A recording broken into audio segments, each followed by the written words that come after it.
നമസ്കാരം, ജന്മഭൂമിയിലേക്ക് സ്വാഗതം. ലോക്സഭാ തെരഞ്ഞെടുപ്പിന്റെ 5ാം ഘട്ടത്തിലുള്ള പരസ്യ പ്രചരണം അവസാനിച്ചു. 6 സംസ്ഥാനങ്ങളിലെയും 2 കേന്ദ്രഭരണ പ്രദേശങ്ങളിലെയും 49 മണ്ഡലങ്ങളിലാണ് നാളെ വോട്ടെടുപ്പ് നടക്കുന്നത്.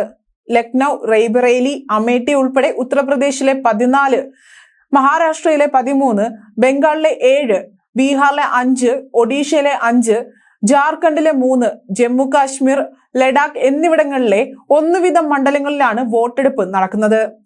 5ാം ഘട്ടത്തിൽ വോട്ടെടുപ്പ് നടക്കുന്ന 49-ൽ 32 മണ്ഡലങ്ങളിലും BJP ആണ് 2019 വിജയിച്ചത്.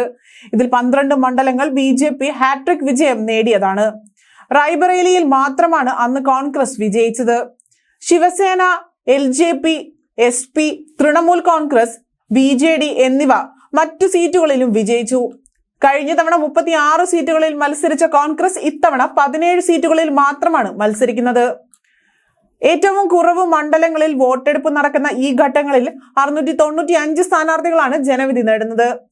കേന്ദ്ര പ്രതിരോധ മന്ത്രിയും മുതിർന്ന BJP നേതാവുമായ രാജ്നാഥ് സിംഗ് ലക്നൌവിൽ നിന്നും, കേന്ദ്രമന്ത്രിമാരായ പീയൂഷ് ഗോയൽ മുംബൈ നോർത്ത്, സ്മൃതി ഇറാനി അമേഠിയിൽ നിന്നും, മുൻ കേന്ദ്രമന്ത്രി രാജീവ് പ്രതാപ് റൂഡി സരണിൽ നിന്നും, ഉത്തർപ്രദേശ് മന്ത്രി ദിനേശ് പ്രതാപ് സിംഗ് റായ്ബറേലിയിലും, ബ്രിജ്ഭൂഷൺ ശരൺ സിംഗിന്റെ മകൻ കിരൺ ഭൂഷൺ സിംഗ് കൈസൻജിർക്ക്, LJP നേതാവും മുൻ കേന്ദ്രമന്ത്രി രാംവിലാസ് പാസ്വാന്റെ മകനുമായ ചിരാഗ് പാസ്വാൻ എന്നിവർ ഈ ഘട്ടത്തിൽ മത്സരിക്കുന്ന പ്രമുഖരാണ്.